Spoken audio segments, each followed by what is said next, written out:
जी हाँ दोस्तों, आखिरकार वही हुआ कि राहुल तेजस्वी के आरोप निकले सही। बिहार वोटर मतदाता पुनरीक्षण पर बहुत बड़ा खुलासा, सुप्रीम कोर्ट लेने जा रहा एक्शन।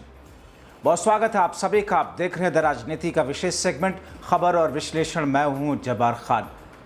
दोस्तों, आखिर वही था जिसका डर था, आखिर वही सामने आ रहा है जो कुछ कहा जा रहा था। आखिर वही बातें सच हो रही हैं जिसकी शंका राहुल और तेजस्वी जता रहे थे। आखिर वो बात साबित हो रही है जिसमें मोदी शाह समेत चुनाव आयोग के ऊपर बड़े और गंभीर आरोप लग रहे थे।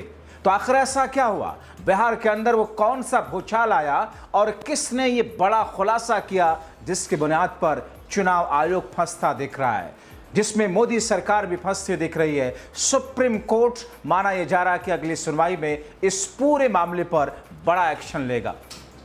दोस्तों, विस्तार से आपको बताते हैं, अंत तक इसे जरूर देखें। बिहार में चुनाव आयोग द्वारा चलाए जा रहे विशेष गहन संशोधन, जिसे आप एसआईआर भी कहते हैं, मतदाता सूची पुनरीक्षण कहते हैं, इस प्रक्रिया को लेकर विवाद जिस तरीके से है, पूरे देश में जैसा हंगामा है, उसको लेकर के आप तो जानते हैं, लगातार हम शो के जरिए आपको बताते हैं। मगर इस बीच में कुछ ऐसे खुलासे हुए हैं, कुछ ऐसे वरिष्ठ पत्रकारों ने कुछ अनेक ऐसे खुलासे किए जिसके बुनियाद पर बीजेपी को जवाब नहीं सूझ रहा। आप सोचिए, सवाल चुनाव आयोग से होते थे, सवाल उठाए जाते थे चुनाव आयोग के ऊपर, चुनाव आयोग के अधिकारियों के ऊपर, चुनाव आयोग की इस पूरी प्रक्रिया पर, मगर जवाब देने के लिए भारतीय जनता पार्टी सामने आ जाती थी, केंद्र सरकार से जुड़े लोग सामने आ जाते थे, मानो वो सीधा सीधा सवाल बीजेपी या मोदी सरकार पर उठ रहा हो। मगर इस बीच में कुछ पत्रकारों ने और जिस अंदाज में लोगों ने खुलासे किए बड़े बड़े, उससे इस वक्त सिस्टम हिला हुआ है। ऐसे एक पत्रकार, जैसा कि मैंने अपने पिछले शो में उनका जिक्र किया था, वरिष्ठ पत्रकार है अजीत अंजुम, और बिहार के अन्य वीडियो पत्रकारों ने इस प्रक्रिया में बड़े पैमाने पर अनियमितताओं का खुलासा किया, उजागर किया। विपक्षी दल आरजेडी और कांग्रेस इसे पहले से ही वोट चोरी की साजिश बता रहे थे, और अब वो साजिश ऐसा लग रहा है सही साबित होती दिख रही है। जैसा कि मैंने आपको अपने पिछले शो में वरिष्ठ पत्रकार अजीत अंजुम के वीडियो का जिक्र किया था, जिसमें उन्होंने भंडाफोड़ किया था कि कैसे चुनाव अधिकारी घपला कर रहे हैं। उनके ताज़ा वीडियो में पटना के एक ब्लॉक कार्यालय में एसआईआर फॉर्म्स में फर्जीवाड़े के सबूत पेश किए गए, जहां मतदाताओं को यह कहते देखा और सुना जा सकता है कि उनकी सहमति या हस्ताक्षर के बिना उनके नाम से फॉर्म जमा किए गए। इस खुलासे ने चुनाव आयोग की विश्वसनीयता पर न सिर्फ सवाल खड़ा किया, मानो चुनाव आयोग को चौराहे पर नंगा कर दिया हो।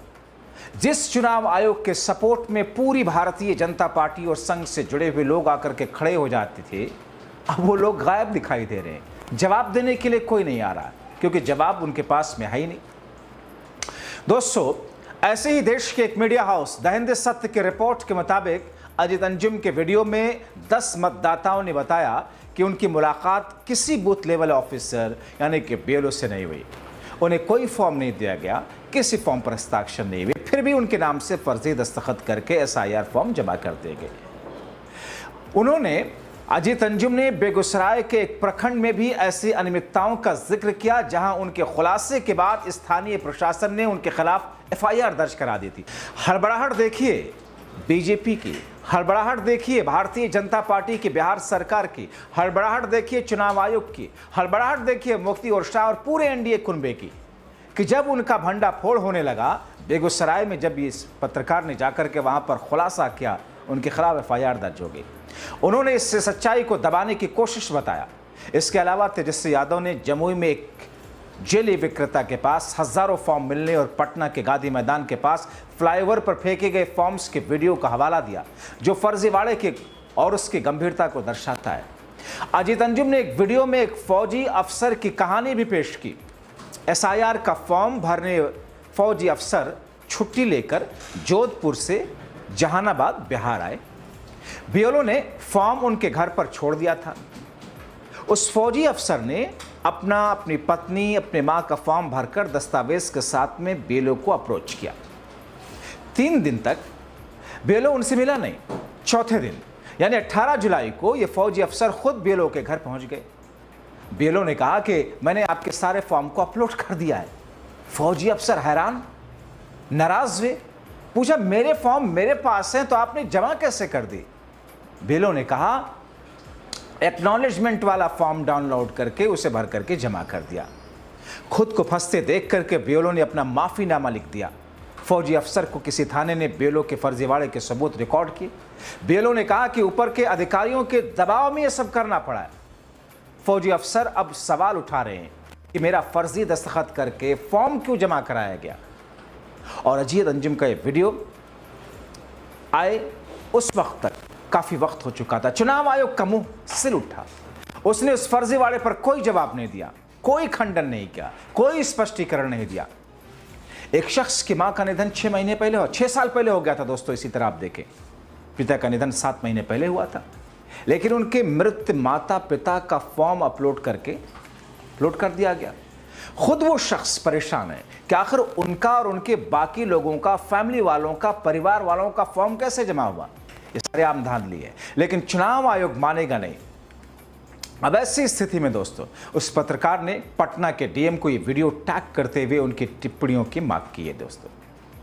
दोस्तों इंडिया गठबंधन, RJD, Congress, CPIML, CPI, Shiv Sena, UBT, JMM ने एसआईआर को राष्ट्रीय नागरिक रजिस्टर यानी कि एनआरसी को बैकडोर से एनडीए के पक्ष में मतदाता सूची में हेराफेरी की साजिश करार दिया। 19 जुलाई को जो कुछ देवेंद्र फडणवीस ने कहा वो मोदी शाह के लिए चेतावनी और चुनौती और चुनाव आयोग के लिए एक फटकार जैसी थी। विपक्षी नेता जैसे कि आरजेडी के तेजस्वी यादव, कांग्रेस के राहुल गांधी ने यह कहा कि पुनरीक्षण के कड़े दस्तावेजीकरण नियम जैसे कि 2003 की मतदाता सूची या माता पिता के जन्म प्रमाण पत्र के कारण गरीब, दलित, पिछड़े, अल्पसंख्यक, प्रवासी मतदाताओं को मतदाता सूची से हटाए जाने की एक प्रक्रिया है, क्योंकि इसमें इसकी संभावना है। इस अभियान के शुरू होते ही तेजस्वी ने लिखा था, लोकतंत्र की जननी बिहार में मतदाता अधिकारों का चीरहरण हो रहा है। फर्जी फॉर्म और असंवैधानिक कार्यप्रणाली लोकतंत्र के लिए घातक है। इस मुद्दे पर नेता विपक्ष राहुल गांधी ने पटना रैली में कहा, महाराष्ट्र चुनाव में जिस तरीके से मत चोरी हुए वैसे ही कोशिश बिहार में है। क्या चुनाव आयोग अब बीजेपी का चुनाव चोरी विंग बन गया है? दोस्तों जैसा कि कहा जा रहा है कि बिहार के 4 करोड़ प्रवासी मजदूर, ग्रामीण और गरीब आबादी के लिए आयोग के 11 दस्तावेजों को जुटाना मुश्किल है, जिनसे उनका वोटिंग अधिकार छिन सकता है। मल्लिकार्जुन खड़गे जैसा कि कहते हैं, बीजेपी ने चुनाव आयोग के सहयोग से बिहार में करोड़ों लोगों का वोटिंग अधिकार छीनने का मास्टर प्लान तैयार किया था।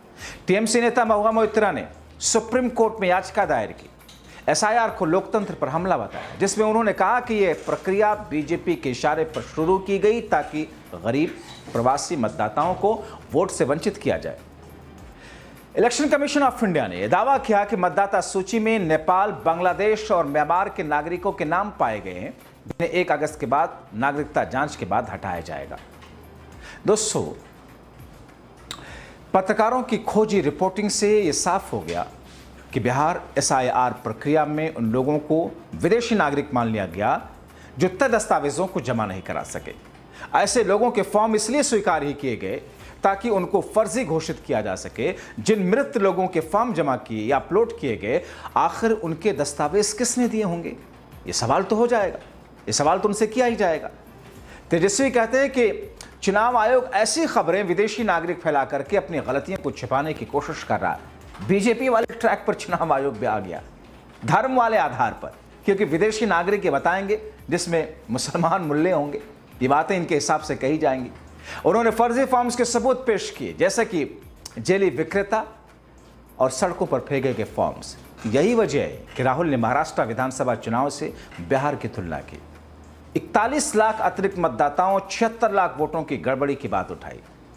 बिहार में भी महाराष्ट्र जैसी रिंगिंग का ब्लूप्रिंट अपनाया जा रहा है। दोस्तों बिहार पुनरीक्षण का मामला सामने आने के बाद सुप्रीम कोर्ट ने 10 जुलाई को याचिकाओं पर सुनवाई करते हुए चुनाव आयोग को आधार, राशन कार्ड, वोटर आईडी जैसे सामान्य दस्तावेज स्वीकार करने की सलाह दी थी। 25 जुलाई तक जवाब देना है चुनाव आयोग को सुप्रीम कोर्ट में। 28 जुलाई को इस मामले की दोबारा से सुनवाई होगी।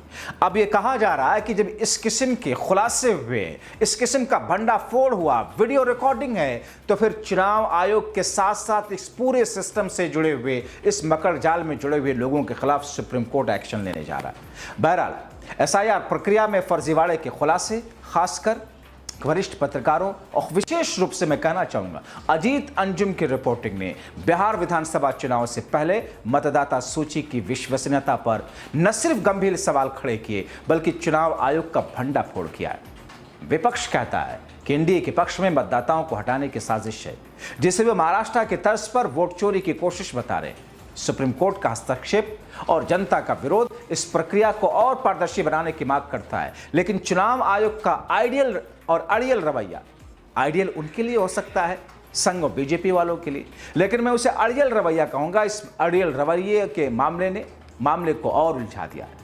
बिहार में 243 सीटों के लिए होने वाले विधानसभा चुनाव से पहले जिस अंदाज में यह सारा का सारा खेल सामने आया है, जाहिर तौर पर पर्दे के पीछे क्या कुछ है, बहुत कुछ है जिसका बाहर आना बाकी है। दोस्तों, आप क्या कहेंगे इस पूरी प्रक्रिया को लेकर के और चुनाव आयोग के ऊपर होने वाले खुलासे को लेकर के, हर दिन भंडाफोड़ को लेकर के अपनी बात कमेंट बॉक्स में जरूर लिखें। अभी के लिए इतना ही, बहुत शुक्रिया।